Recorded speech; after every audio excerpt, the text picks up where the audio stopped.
Dans l'évangile de ce jour, Jésus t'invite une fois de plus à choisir entre le paraître et le secret. Il fait appel à ta responsabilité dans ta relation avec Dieu. Shalom bien-aimés frères et sœurs dans le Seigneur, au nom du Père et du Fils et du Saint-Esprit. Amen. Nous sommes aujourd'hui le mercredi 17 juin 2020 et nous méditons l'évangile selon saint Matthieu chapitre 5, versets 1 à 6 et les versets 16 à 18. Moi, je suis Edgar Assois et par mon baptême, j'ai été envoyé proclamer la bonne nouvelle du salut en Jésus-Christ. À vous, grâce et paix de la part de Dieu notre Père et de notre Seigneur Jésus-Christ. Que cette bonne nouvelle du salut embaume votre vie. Que cette bonne nouvelle du salut en Jésus-Christ resplendisse, remplisse votre vie au nom de Jésus-Christ de Nazareth. L'aumône, le jeûne et la prière sont les trois piliers de la piété juive. Vous savez que nous avons un grand héritage avec les Juifs. Donc, nous avons hérité cela des Juifs. La liturgie chrétienne ou la piété chrétienne a hérité de la piété juive, l'aumône, le jeûne et la prière, qui sont les trois piliers de la piété juive. La piété, c'est l'attachement fervent aux devoirs et aux pratiques de la religion. C'est la dévotion, la ferveur que l'on peut manifester. On parle aussi de piété filiale qui désigne, quant à elle, l'attachement fait de tendresse et de respect. C'est l'affection, l'amour que l'on peut manifester vis-à-vis de nos parents ou vis-à-vis de notre Dieu. Chacun des piliers est l'occasion pour Jésus aujourd'hui, mercredi 17 juin, chacun de ces piliers est l'occasion pour lui de dénoncer l'hypocrisie. Jésus donne un avertissement à ceux qui cherchent l'estime des hommes dans leur relation avec Dieu. Quand il s'agit de faire des aumônes, ils s'exposent, ils s'assurent d'être bien en public, dans les synagogues, dans les rues, et pour qu'on voit exactement le montant, la somme exacte qu'ils déposent, qu'ils font comme aumône.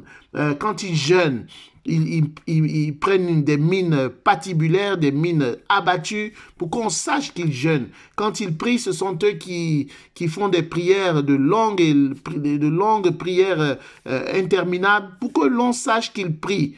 Il y a un flot de paroles qui n'arrête pas. À peine arrive-t-il à respirer, même je dirais, pour que l'on soit, je ne sais pas, impressionné ou bien que l'on ait l'impression vraiment qu'ils prient bien, qu'ils savent prier. Ces personnes-là, Jésus les traite d'hypocrites. Hypocrites. Et Jésus donne vraiment un avertissement à ceux-là, à ces personnes-là qui cherchent l'estime des hommes. Il recommande plutôt de centrer notre aumône, notre jeûne et notre prière dans le secret, dans l'intimité. Ainsi, nous dit-il, ton Père qui voit dans le secret te le rendra.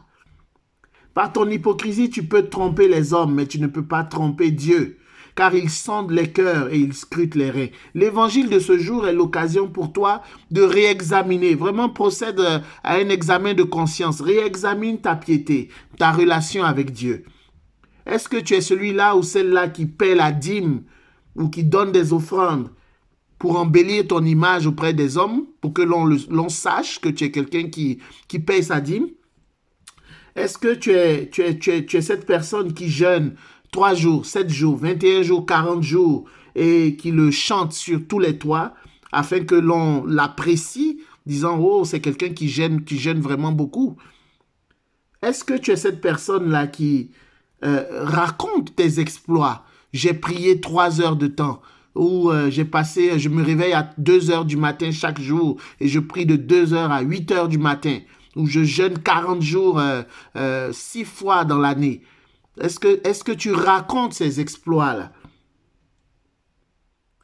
Quand tu pries, est-ce que tu rabâches des phrases longues ou bien tu cherches à impressionner ceux qui t'entendent en utilisant une rhétorique qui est vraiment impressionnante, c'est-à-dire des grands mots, des mots très, très, très beaux, là, très, très académiques, un langage académique, afin que l'on dise que tu es quelqu'un qui prie assez?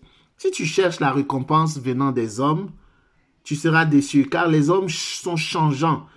La même langue qui bénit aujourd'hui, c'est avec la même langue que l'on te maudit. En revanche, si tu cherches la récompense venant de ton Père céleste, qui voit dans le secret, tu ne seras pas jamais, jamais, jamais déçu.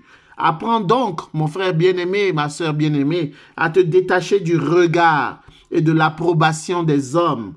Apprends plutôt à construire ton estime de soi, non pas sur ce que les hommes pensent de toi, mais plutôt sur ce que Dieu pense de toi, sur ce que Dieu attend de toi dans cette piété filiale, parce qu'il est notre Père.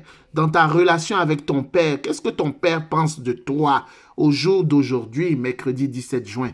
Que la paix du Seigneur soit avec toi, au nom du Père et du Fils et du Saint-Esprit, ainsi soit-il.